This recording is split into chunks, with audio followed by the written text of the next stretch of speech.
നമ്മൾ ഇത്രയും നേരം 3 മെത്തേഡിനെ കുറിച്ചും പറയുമായിരുന്നു. സെൽഫ് സ്റ്റഡി വിത്ത് മെന്റർ കോച്ച്, ഓൺലൈൻ കോച്ചിങ്, അതിൻ്റെ ഒരു കമ്പാരിറ്റീവ് അക്കൗണ്ട് നമ്മൾ പറഞ്ഞു കഴിഞ്ഞു. ഓക്കെ, ഇനി നമ്മൾ അടുത്ത സെഷൻ എന്ന് പറയുന്നത് ഹൗ ടു ക്രാക്ക് എന്നുള്ളതാണ്. ഇൻ ദ സെൻസ് ഈ 3 മെത്തേഡിൽ ഏതെങ്കിലും ഒന്ന് ഉപയോഗിച്ചുകൊണ്ട് നമുക്ക് എങ്ങനെ ഈ പറയുന്ന കോഴ്സ് കംപ്ലീറ്റ് ചെയ്ത് എൻട്രൻസ് ക്വാളിഫൈ ചെയ്യുക എന്നുള്ളതാണ് നമ്മൾ ഇനി അടുത്ത് നോക്കുന്നത്. So first and foremost thing എന്ന് പറയുന്നത് you have to find your best time എന്നുള്ളതാണ്. നിങ്ങൾക്ക് പഠിക്കാൻ വേണ്ടി പറ്റുന്ന ഒരു ബെസ്റ്റ് ടൈം നിങ്ങൾ കണ്ടെത്തിയേ പറ്റുള്ളൂ. നമ്മൾ പറഞ്ഞു ടാർഗറ്റ് എന്ന് പറയുന്നത് ഇറ്റ്സ് ഓൾവേസ് 1.5 hours. ഈ 1.5 hours എന്ന് പറയുന്നത് നമ്മൾ ഒറ്റയടിക്ക് സിംഗിൾ സ്ലോട്ടിൽ കണ്ടെത്തിയായി കഴിഞ്ഞാൽ നിങ്ങളൊരു 3 ദിവസം പഠിക്കും. അതിന് ശേഷം സ്വാഭാവികമായിട്ടും നിങ്ങൾ എക്സോസ്റ്റഡ് ആയിട്ട് മാറും. അപ്പം അങ്ങനെ ഒരു സാഹചര്യം ഉണ്ടാവരുത്. So you have to always think about a cumulative target എന്ന് വെച്ച് കഴിഞ്ഞാൽ so you don't have to try to meet that 90 minutes goal in a single slot. Rather you can meet 90 minutes as a sum of 3 to 6 slots. ഇപ്പോൾ ഒരു അരമണിക്കൂറിൻ്റെ 3 സ്ലോട്ടായിട്ടോ അല്ലെങ്കിൽ 15 മിനിറ്റിൻ്റെ 6 സ്ലോട്ടായിട്ടോ അല്ലെങ്കിൽ in between ഒരു ടൈമിൽ അത്രയും സ്ലോട്ട്സ് ആയിട്ടോ നമ്മൾ കണ്ടെത്തിയിട്ട് പഠിക്കുന്നതായിരിക്കും ഏറ്റവും ബെസ്റ്റ് എന്ന് പറയുന്നത്. 2 കാര്യമാണ് അതിനുള്ളത്. ഒന്ന് 1.5 hour കണ്ടിന്യൂസ് പഠിച്ചു കഴിഞ്ഞാൽ ഡെഫിനറ്റ്ലി എക്സോസ്റ്റഡ് ആയിട്ട് മാറും.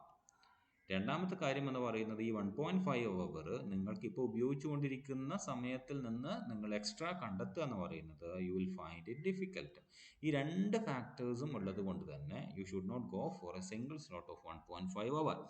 നിങ്ങൾ രാവിലെയോ വൈകുന്നേരമോ ഇടനേരത്തോ ഏതെങ്കിലും സമയങ്ങളിൽ ഒരു 15 മിനിറ്റ്സിൻ്റെ സ്ലോട്ട്സ് കണ്ടെത്തിയിട്ട് അതിനനുസരിച്ചിട്ട് പ്ലാൻ ചെയ്യാണ് വേണ്ടത്. അങ്ങനെ 15 മിനിറ്റിൻ്റെ ഒരു സ്ലോട്ട് കണ്ടെത്തുകയാണെങ്കിൽ എങ്ങനെയാണ് പ്ലാൻ ചെയ്യേണ്ടത് എന്നുള്ളതാണ് ഞാനിവിടെ കാണിച്ചേക്കുന്നത്. So it should be the cumulative effect. നല്ല പോസിറ്റീവ് എനർജി ഉള്ള പോസിറ്റീവായിട്ട് സംഭവിക്കാൻ പോകുന്ന ഒരു പഠന രീതിയാണ് ഈ ക്യുമുലേറ്റീവ് എഫക്റ്റ് എന്ന് പറയുന്നത്. സോ അതിൽ ഫസ്റ്റ് സ്ലോട്ട് എന്ന് പറയുന്നത് ആദ്യത്തെ 15 മിനിറ്റ് ആണ്.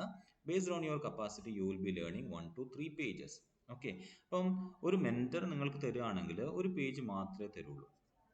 But you think that your capacity is more than that. അപ്പം അത്രയും നല്ല കപ്പാസിറ്റി ഉള്ള ഒരാളാണ് നിങ്ങൾ. ഒരു പേജ് മാത്രമല്ല 15 മിനിറ്റിൽ 3 പേജ് തീർക്കാൻ വേണ്ടി പറ്റും എന്നുള്ളതാണെങ്കിൽ മെൻറ്റർ തരുന്ന പോർഷനിൽ നിന്നുള്ള ആ ഒരു പേജ്, ആ പോർഷൻ തന്നെയുള്ള അടുത്ത 2 പേജുകൾ നോക്കരുത്. കാരണം മെൻറ്റർ അടുത്ത ദിവസം തരുന്നത് അടുത്ത 2 പേജ് ആയിരിക്കും. So you will B wasting.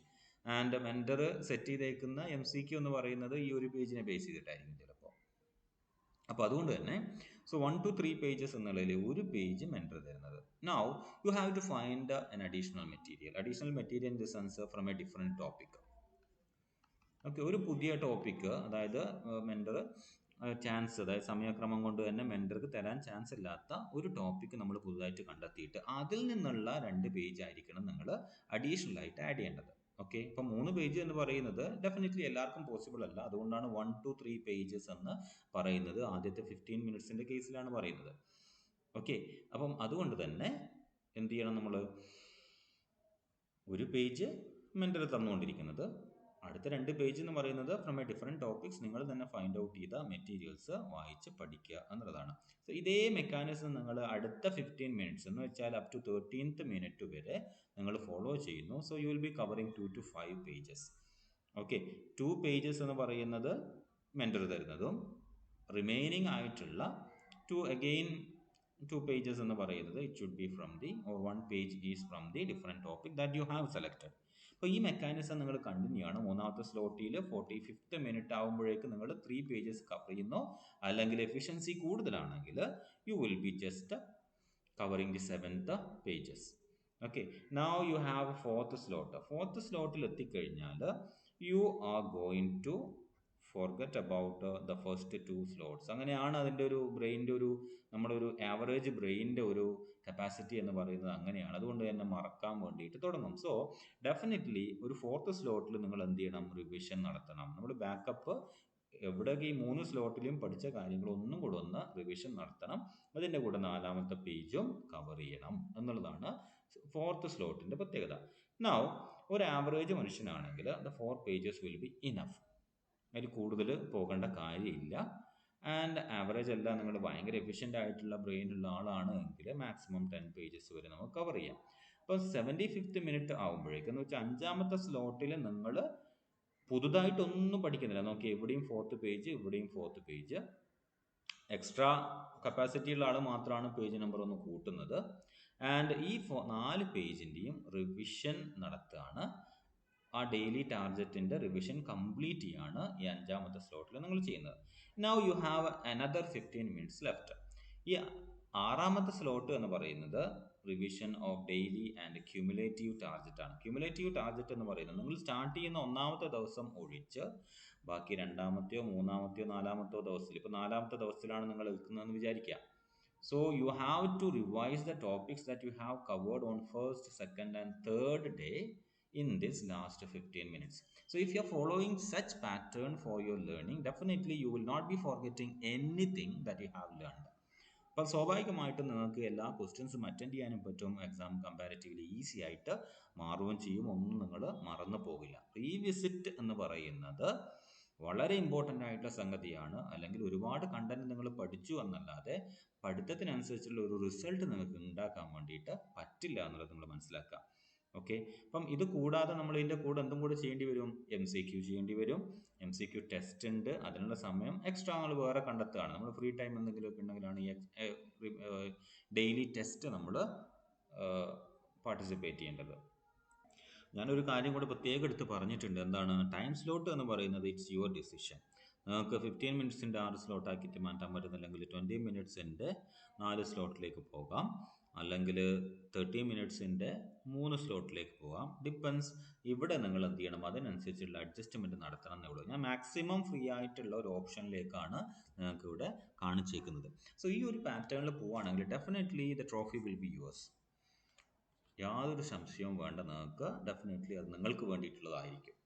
Okay, so ആ കാര്യങ്ങളൊന്ന് ശ്രദ്ധിക്കുക. സോ എപ്പോഴും നിങ്ങൾ മനസ്സിലാക്കേണ്ട സംഗതി എന്ന് പറയുന്നത് always it's a multi step process. ഞാനിപ്പം പറഞ്ഞു, ഒരു 30C നിൽക്കുന്ന ആൾ ഡെഫിനറ്റ്ലി ഒരു ഫുൾ റെഫറൻസ് സെഷനിലേക്ക് പോകാൻ വേണ്ടിയിട്ട് പാടില്ല, അതിന് സമയമില്ല. So you have to depend on entrance book എന്ന് ഞാൻ പറഞ്ഞു അല്ലേ. അപ്പോൾ അങ്ങനെ ഉള്ള ഒരു നോർമൽ എൻട്രൻസ് ബുക്ക് എന്ന് പറയുന്നത് ഇറ്റ് വിൽ ബി കവറിങ്, നമ്മൾ നേരത്തെ പറഞ്ഞതുപോലെ 500 to 600 പേജസ് ഉണ്ടാവും.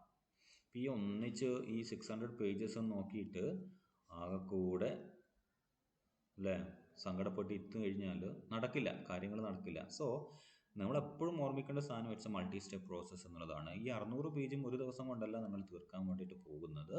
ഡെഫിനറ്റ്ലി ഈ 600 പേജിൽ 200 pages will be for the multiple choice. So content will be there in 400 only. Okay, അപ്പം അതിൻ്റെ ഒരു 80% നിങ്ങൾക്ക് കവർ ചെയ്യാൻ വേണ്ടി പറ്റിക്കഴിഞ്ഞാൽ ഡെഫിനറ്റ്ലി നിങ്ങൾ ആ എൻട്രൻസ് ക്വാളിഫൈ ചെയ്തിരിക്കും എന്നുള്ളതാണ്. ഓക്കെ, അപ്പം അത് പറ്റും നമുക്ക്. 1 day വെച്ചിട്ട് ടാർഗറ്റ് ചെയ്ത് കഴിഞ്ഞാൽ ഡെഫിനറ്റ്ലി യു വിൽ.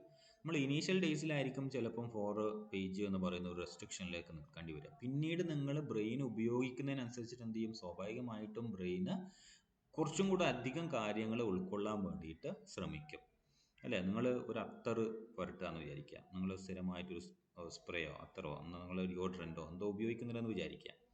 അപ്പോൾ നിങ്ങൾ ആദ്യം കുറച്ചടിച്ചാൽ തന്നെ നിങ്ങൾക്ക് നല്ല മണം ഫീൽ ചെയ്യും. നിങ്ങളുടെ കേസിൽ ആക്ച്വലി നിങ്ങൾ എപ്പോൾ അടിച്ചു കഴിഞ്ഞാലും പുറത്തുള്ള ഒരാൾക്ക് സ്മെല്ല് ഫീൽ ചെയ്യും എന്നുള്ള കാര്യം സത്യമാണ്. പക്ഷേ നമുക്ക് ഈ അടിക്കുന്ന ആൾക്ക് ആ ഒരു സ്മെല്ല് ഫീൽ ചെയ്യണമെങ്കിൽ ഒരു ദിവസം അടിച്ചതിനും കുറച്ചും കൂടെ അധികം അടുത്ത ദിവസം അടിക്കേണ്ടി വരും. കാരണം വെച്ച് കഴിഞ്ഞാൽ എന്നാൽ മാത്രമേ നമ്മളെ റിസപ്റ്റേഴ്സ് സ്റ്റിമുലേറ്റഡ് ആവുകയുള്ളൂ. ആ ഒരു ടൈപ്പ് ഓഫ് തിങ് ആണ് നമ്മുടെ ബ്രെയിനിൽ അറിവ് കൊടുക്കുന്നതിൻ്റെ കാര്യമുള്ളത്. അപ്പോൾ നിങ്ങൾക്ക് 4 ദിവസം നിങ്ങളൊരു 4 പേജ് വെച്ചിട്ട് 10 ദിവസം പഠിച്ചു കഴിഞ്ഞാൽ ഡെഫിനറ്റ്ലി അടുത്ത 5 ദിവസം എന്ന് പറയുന്നത് you can learn 5 pages per day. അപ്പം അങ്ങനെ ആ ഒരു അർത്ഥത്തിൽ നിങ്ങൾക്ക് ഗ്രാജുവലി പേജ് നമ്പറും കൂട്ടാം. അഗെയിൻ ഡെഫിനറ്റ്ലി ഈ മൾട്ടി സ്റ്റെപ്പ് പ്രോസസ്സിൽ നിങ്ങൾ 80% ടോപ്പിക്കും കവർ ചെയ്തിരിക്കും എന്നുള്ളതാണ് സത്യം. പക്ഷേ നമുക്ക് ആവശ്യമെന്ന് പറയുന്നത് നമ്മളൊരു സ്റ്റഡി ആയിട്ടുള്ള പ്രോഗ്രഷൻ നിർബന്ധമായിട്ടും നമ്മുടെ ഭാഗത്തു നിന്ന് ഉണ്ടാവണം എന്നുള്ളതാണ്. ഇവിടെ ഈ മൾട്ടി സ്റ്റെപ്പ് പ്രോസസ്സിൽ ഞാനിവിടെ 4 സ്റ്റേജസ് വരച്ചു. The first stage that you have to meet എന്ന് പറയുന്നത് എന്താണ്? മീറ്റിംഗ് ഡെയിലി ടാർഗറ്റ് എന്നുള്ളതാണ്. ഓക്കെ. സോ ഒരു ആഴ്ച പോയി കഴിഞ്ഞാൽ, സോ സെക്കൻഡ് ടാർഗറ്റ് എന്ന് പറയുന്നത് മീറ്റിംഗ് വീക്ക്ലി ടാർഗറ്റ് എന്ന്, നിങ്ങൾ ഒരാഴ്ചത്തേക്ക് ഇത്ര എന്നുള്ളൊരു കൺസെപ്റ്റ് മുമ്പേ ടാർഗറ്റ് ചെയ്തിട്ടുണ്ടാവും. അതിനനുസരിച്ചിട്ടാണ് നിങ്ങൾ എന്ത് ചെയ്തിട്ടുള്ളത്, ഡെയിലി മീറ്റിംഗ് വെച്ചിട്ടുള്ളത്, ഡെയിലി ടാർഗറ്റ് വെച്ചിട്ടുള്ളത്. അപ്പം അതിനനുസരിച്ച് നിങ്ങൾ വീക്ക്ലി ടാർഗറ്റ് ഫുൾഫിൽ ചെയ്യുന്നു. വീക്ക്ലി ടാർഗറ്റ് ഫുൾഫിൽ ചെയ്യുന്നാൽ മിഡ് മന്തോ ടാർഗറ്റ് നിങ്ങൾ ഫുൾഫിൽ ചെയ്യുക. ഓക്കെ. അതിനുശേഷം നിങ്ങൾ നേരെ എക്സാമിലേക്ക് പോവാണ് ഓൾമോസ്റ്റ്. അപ്പം അതിൽ target 3 to 10 pages. Okay, first ആണ് daily target. Now according to your ability ആണ്. ഞാൻ പറഞ്ഞു 3 എന്ന് പറയുന്ന ആൾ ചിലപ്പോൾ 4ആവാം, 5ആവാം, 6ആവാം, 7ആവാം, ചിലപ്പോൾ 10 പേജ് കവർ ചെയ്യാൻ വേണ്ടി പറ്റുന്ന ആളുണ്ടാവാം. Depends on your target, you will be covering this. Now don't look at the others. കാരണം വെച്ച് കഴിഞ്ഞാൽ ഡെഫിനറ്റ്ലി നിങ്ങൾ 3 പേജ് പഠിക്കുന്നു, അടുത്ത ആൾ 6 പേജ് പഠിക്കുന്നു, അപ്പോൾ ഞാൻ എന്തിനാ പഠിക്കുന്നത് എന്നുള്ള ചിന്ത വേണ്ട. ഓക്കെ. അപ്പം അതിനെക്കുറിച്ചൊന്നും നമ്മൾ കൺസിഡർ ചെയ്യേണ്ട കാര്യമില്ല. Because if you are working hard and which is at maximum of your limit, God's grace will be there. ഉറപ്പായിട്ട് നിങ്ങൾക്ക് ഗോഡ്സ് ഗ്രേസ് ഉണ്ടാവും, നിങ്ങൾ സമയം വേസ്റ്റ് ആക്കാതെ ക്രിയേറ്റീവായിട്ട് ആ സമയത്ത് ഉപയോഗിച്ചിട്ടുണ്ടെങ്കിൽ. So definitely you will qualify എന്നുള്ളതാണ്. അടുത്ത ടാർഗറ്റ് എന്ന് പറയുന്നത് വീക്ക്ലി ടാർഗറ്റിൽ നിങ്ങൾ എപ്പോഴും ശ്രദ്ധിക്കേണ്ടത് revisit the previous days topic എന്നുള്ളത് വളരെ ഇമ്പോർട്ടൻ്റ് ആണ്, ഞാൻ നേരത്തെ പറഞ്ഞു. And you have to go for MCQ test and you have to test yourself with the practice MCQs. Now അടുത്ത സ്റ്റേജിൽ മീറ്റിംഗ് മിഡ്വേ ടാർഗറ്റ് എന്ന് പറയുന്നത് you have to revisit the previous week's topics എന്നുള്ളതാണ് അവിടെ ഇമ്പോർട്ടൻ്റ് ആയിട്ടുള്ള കാര്യം. Okay. നമ്മൾ ഒരാഴ്ച ഫസ്റ്റ് ആഴ്ചയിൽ എന്ത് ചെയ്യുന്നു, ഫസ്റ്റ് ആഴ്ചയിൽ ഒന്നാമത്തെ ദിവസം പഠിക്കുന്നു, രണ്ടാമത്തെ ദിവസം പഠിക്കുമ്പോൾ ഒന്നാമത്തെ ദിവസം കൂടെ റിവൈസ് ചെയ്യുന്നു, മൂന്നാമത്തെ ദിവസം പഠിക്കുമ്പോൾ അങ്ങനെ പോയി. ഇനി 8th ഡേ വന്നു എന്ന് വിചാരിക്കാം. സോ 8th ഡേയിൽ നിങ്ങൾ വേറൊന്നും ചെയ്യുന്നില്ല, 8th ഡേ പഠിക്കുന്നു. And then you will be going for 9th day along with 8th, then 10th along with the 8th and 9th, അങ്ങനെ പോകുന്നു. Now at the 14th day you will be again revisiting 1 to 7th days topic. ഈ ഒരു പാറ്റേണിലായിരിക്കണം നിങ്ങളുടെ Midway target നിങ്ങൾ meet ചെയ്യേണ്ടത്. Now finally you will be at the exam hall and definitely the winning strategy will be applied. And if you have applied the winning strategy, definitely you can impress yourself with your winning strategy എന്നുള്ളതാണ്. അപ്പോൾ അത് തീർച്ചയായിട്ടും നടന്നിരിക്കും നിങ്ങൾ ഈ പ്രാക്ടീസോട് കൂടിയിട്ട് മുമ്പോട്ട് പോയി കഴിഞ്ഞാൽ. So we'll be discussing the PSMO plans in another session. So I'm just winding up here. So you go with the plan that we have mentioned, with the syllabus that we have mentioned, with the topics, the important topics that we have mentioned, etc. Now we will have a different session based on what are the important topics, then what are the not important, and what are the important topics. Okay, very important and not important topics. So we'll be having a different session. See you then. Okay, bye.